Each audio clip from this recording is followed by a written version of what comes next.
আজি মই অসমৰ এজন বিখ্যাত কন্টেন্ট ক্ৰিয়েটাৰৰ আসল ৰহস্য ফাদিল কৰিম, কাৰণ তেওঁ নিজ স্বাৰ্থৰ কাৰণে মানুহক ব্যৱহাৰ কৰি আছে, নিজ স্বাৰ্থৰ কাৰণে মানুহক বিপথে পৰিচালনা কৰি আছে।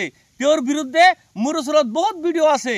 সি মানুহক কেনেকা ঠগন দি আছে, সি মানুহক কেনেকা ৰাম ঠগন দি আছে, ঠগাই পিনে সি স্বাৰ্থ আদায় কৰি আছে, সি মানুহক কেনেকা বিপথে পৰিচালিত কৰি আছে। সম্পূৰ্ণ ভিডিঅ'টা আপোনালোকে সন্ধিয়াৰ পিছত পাব, আপোনালোকে চাই থাকিব। সেই কোনজন কন্টেন্ট ক্ৰিয়েটাৰ যি নেকি অসমৰ ৰাইজক বুৰ্বক বনাই পিনাই আমাৰ অসমৰ সৰু সৰু কন্টেন্ট ক্ৰিয়েটাৰ বিলাকক তেওঁ কেনেকা বুৰ্বক বনাই আছে, বুৰ্বক বনাই পিনাই নিজ স্বাৰ্থ আদায় কৰি আছে।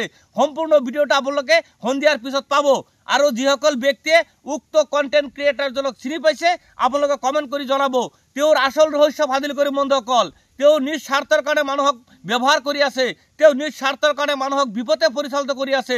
অসমৰ সৰু সৰু কন্টেন্ট ক্ৰিয়েটাৰ যিবিলাকৰ ব্যক্তিৰ এই সামাজিক মাধ্যমৰ বিষয়ে জ্ঞান নাই, আপোনাৰ ফেচবুকৰ ইউটিউবৰ বিষয়ে জ্ঞান নাই, সেইবিলাক মানুহক তেওঁ নিজ স্বাৰ্থৰ কাৰণে ব্যৱহাৰ কৰি পিনে তেওঁ স্বাৰ্থ আদায় কৰি আছে আৰু নিজৰ লাভৱান হৈ আছে আৰু মানুহক বিপথে পৰিচালিত কৰি আছে।